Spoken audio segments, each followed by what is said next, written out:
This player was banned from Fortnite and then became one of the best players in the game. This is Bronos' documentary on the story of Veno. Let's see what's going on here. He is one of the best Fortnite players in the world, Letting but me he react to should the video. not be in this Check out his position. channel. 4 Link in the years description. after the game's release, he was permanently banned after his best placement ever, and this should have been the end of his career. So how did he go from not being able to play Fortnite to one of the best players of all time? Well, Harry Veno Pearson was born on November 26, 2004 in Bath, England. Growing up, he was the youngest in his family, and they moved all over England due to his father's job. Gameplay. He was a very energetic and happy kid, but around 11 years old, he started getting picked on in school, which made his parents start homeschooling him. During this time, his older brother got him into video games by introducing him to Gears of War and FIFA. Veno also started playing games on PC, including battle royales like H1Z1. He enjoyed the battle royale genre and eventually found Fortnite. Through Fortnite, he was able to make friends and enjoyed playing the game. This passion eventually made him start to take the game serious. Veno started playing competitive Fortnite very early on. The first event he competed in was the solo gauntlet finals in March of 2019, and he placed 318th. While it wasn't a great placement, it was a sign that he could compete with the best of the best. I don't even remember Going the into gauntlet. the Must be like $30 an million EU Fortnite World Cup, he would team up with Juganza, who was a fairly known Swedish pro at the time. While Veno didn't come close to qualifying for the World Cup, with his best placement being 335th in solos and 173rd in duos, he was still able to make $1,225, which was fairly impressive for a 14-year-old. After this, the Fortnite Championship Series, better known as FNCS, was announced along with Season X. This was a great sign for the future of competitive, as Epic was continuing to fund the prize pool and show that Fortnite could be a serious esport. For some reason, Veno did not compete in this season's FNCS, but during this time period, he made a terrible decision that would come back to haunt him later on. The next time we saw Veno compete in an event was Duo FNCS in Chapter 2 Season 2, and he did not play well at all. He had 3 different duos throughout the 4 weeks of competition and was only able to make it past the first round 2 out of the 4 weeks. But luckily for him, he had another chance to prove himself in this season's solo FNCS Invitational. We didn't know it yet, but solos is where Veno would thrive.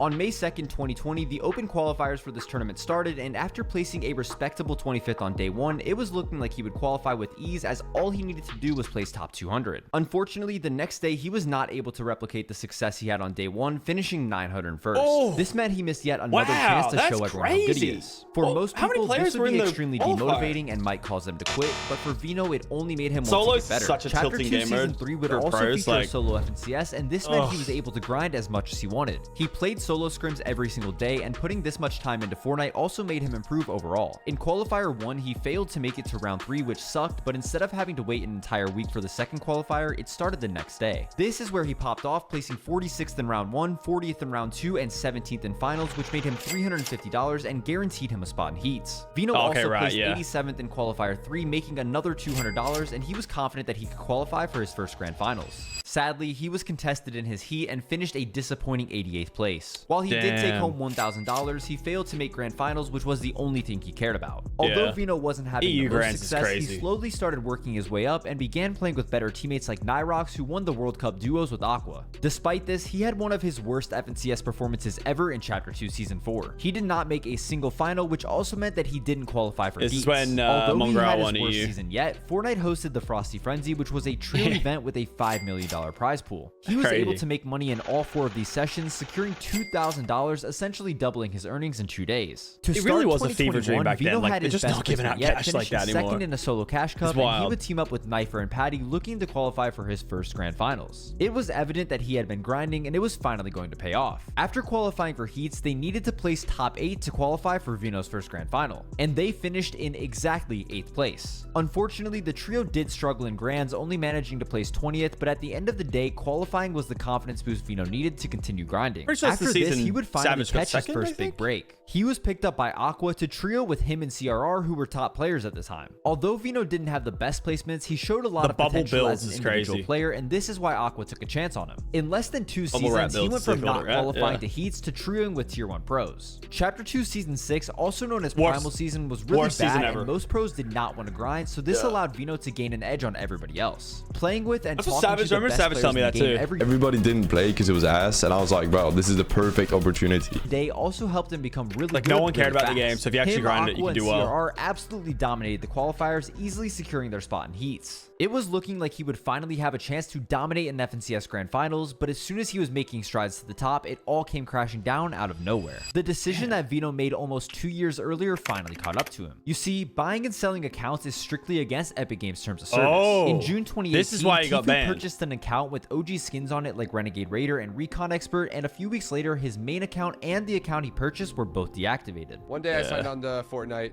and I didn't know Tifa got banned for this too. Inactive or deactivated or something, whatever. I couldn't get on. So I tried to get on my alt account. That was inactive as well. Vino decided to purchase an account towards the end of 2019, and he didn't think much of it because he was fairly unknown at the time. Sadly, Epic Games started to investigate the accounts of every player who qualified for FNCS heats, and they found out the account he was playing on was purchased from somebody else. Because of this, his account was permanently deactivated, and he was disqualified from FNCS heats along with the trio. Vino, along with the rest of the community, could not believe it. He was on his way to becoming one of the best players in the game for it to all be taken away because he wanted some cool skins. It looked like the end of Vino's career, but he was actually still allowed to compete. You might be wondering how he could still play after getting banned, and the answer is he wasn't actually banned. While his account was disabled, he could still compete on another account. Yeah, I know other pros this happened to. Obviously Tifa as well. And now that he had a second chance, he was like, not going you just to let lose your away. account. Right after this unfolded, Fortnite hosted the Solo All-Star Invitational. 90 of the 100 spots were filled with players from trios who placed well enough in FNCS throughout the year, but the other 10 spots were up for grabs in open qualifiers. The last time there were open qualifiers for a major solo tournament, Vino was unable to perform, but this time he had other plans. Leading up to the tournament, one of Fortnite's best coaches, Destiny's Jesus, put together a group of players where he had coaching sessions to help them prepare. This group included Tayson, Janice, Rezon, a few other tier 1 pros, and Vino. With the best coach and the best players to help develop a game plan, he was ready to show the world how good he really is. He breezed through the open qualifiers, finishing second and securing his spot in the grand finals. At this point, he was guaranteed $2,000, but his eyes were set on the $150,000 prize for first place. That's crazy. Nobody expected they don't do prize pools like that anymore. Open qualifiers is this what? Well, that's me. That's that's Benji Fishy wearing a Lachlan skin,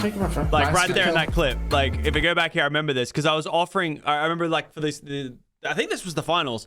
I remember I was offering anybody who would win a game with my skin in the finals. I was going to pay them like I think it was $5,000. And like that's literally Benji Fishy on height with my skin. I remember watching this live thinking, oh damn, I'm gonna have to send Benji like $5,000. Like oh no. Well, this guy comes up on height and I'm like, oh damn. Okay, he saved me $5,000. Like it's cool. Yeah, this is what I remember. This is what I remember the OG Veno. I remember like the sunflower like girl skin. This is what I remember. Nice, Mats. Let's go. I was getting live coach. So good, bro.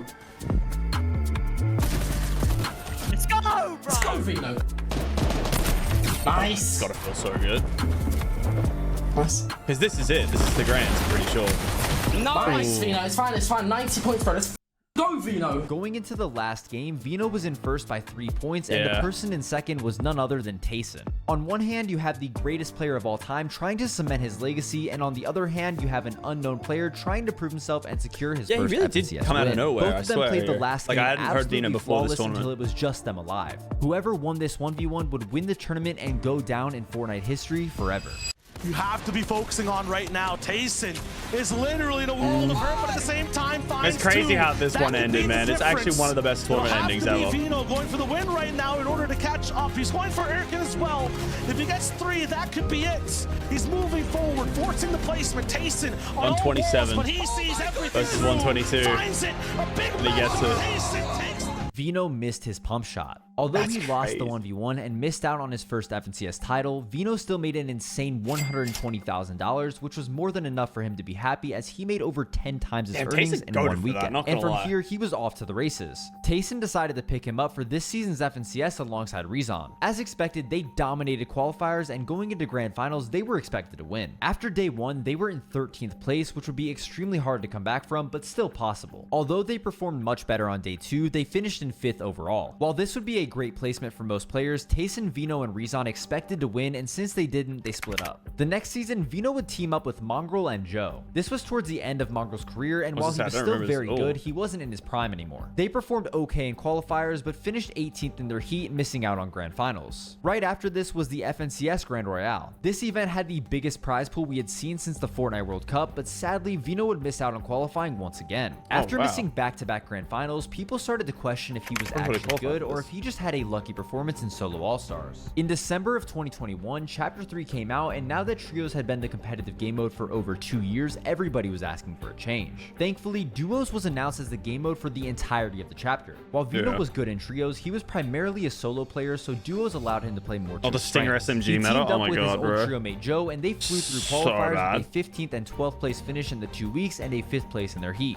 Going into grand finals, anything other than a win would be a disappointment, and they did not win. At this point, Vino had the earnings, the respect, and the ability to be great, but he could not win. Luckily, there was one player who was not a stranger to winning, and that was Aqua. While Vino getting banned did waste an entire season for Aqua, he forgave him and decided that he would be the person to get him his second FNCS win. From the beginning of the season, they were unstoppable, placing 4th, 7th, 6th, 8th, 1st, and 1st in the duo cash cups. Aqua was known as the best height player in the game, but in previous grand finals, there was always a team stopping him. There was no dominant height team other than last season's FNCS winners, Queasy and Hen, but they were not having a good season. Going into FNCS, all of the pieces were coming together, and there was a good chance Aqua and Vino would be the champions, but there was one problem. Aqua would constantly complain and yell at Vino.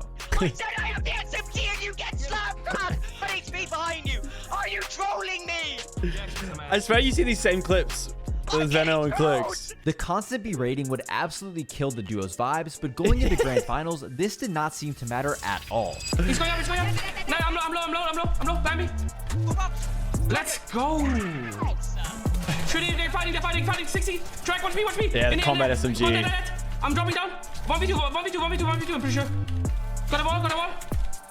61. Take it all. Good fucking shit! Did we actually? Are you sure? Yes, they just died! Are you sure? Yes! That's gonna be so sick, like winning an FNCS. You've actually gotta be so Are you hyped. 100% sure? Bro, it's... I'm down. That's crazy. I got it! I got it as well. Yes! Oh, that's so clean. Vino finally won his first lit. FNCS title and made another $150,000. While he was obviously one of the most talented Fortnite players in the world, he had a massive advantage that made him better than everybody else. That advantage was extremely supportive parents. From the beginning, even when he wasn't making a lot of money, Vino's mom and dad did everything they could to help him be successful and achieve his goals. Sacrifices that I've had to make for Harry becoming a pro gamer, I have to mirror his hours. So he's eating his dinner at 2 a.m. So I'm making that fresh. So that's a sacrifice. Before major tournaments, they would always make sure he was in a good headspace and ready to go. His mom and dad watched every tournament, and you can tell how much they care by how nervous they are when he's competing. I do crazy things. I won't let anybody go on the internet because I don't want them making the speed. Yeah, that's goated. That's goated from mom right there. The ping higher. After winning FNCS, Vino and Aqua would surprisingly split as a duo, but not for the reason you'd think. Throughout his career, Aqua has always dealt with hand and wrist injuries, which prevent him from grinding for long periods of time. He decided to take a break for the next season as they had already qualified for the FNCS Invitational in Raleigh since they won FNCS. At the same time, Queasy was also looking for a new duo after a disappointing performance with Hen. As Queasy was the other dominant height IGL in EU, this worked out perfectly as they fit each other's playstyles. Their first season playing together in Chapter 3 Season 3 went fairly well as they won a duo cash cup and placed 3rd in the FNCS Grand Finals. This meant that Vino could now play the global championships with Queasy because they qualified themselves. Going into the tournament, it looked like they were poised to win. In the weeks leading up to the FNCS Invitational, there were 3 Elite Cups and they placed 1st in 2 and 2nd in the other. Not only were Queasy and Vino in peak form, they were the only good height duo competing in the global championships. They put in more time than ever because they had one objective, and that was to win. There was one issue though. Due to the lack of dominant height teams, Cammy and Seti decided they were going to start playing it as well. They were easily the most prepared duo in the lobby as they were able to perform no matter the circumstances. After picking up a win in Game 5 and a 2nd place in Game 6, Queasy and Vino finished day 1 in 1st place. With a 5-point lead on... I remember watching this because obviously we just signed Alex, and Alex was there and Luda was there. Man, I'm not gonna lie, it sucks watching it when second and a 10-point lead on Cammy and Seti. They just had to do the same thing tomorrow and they would win. And their dominance would continue on the first game of day 2.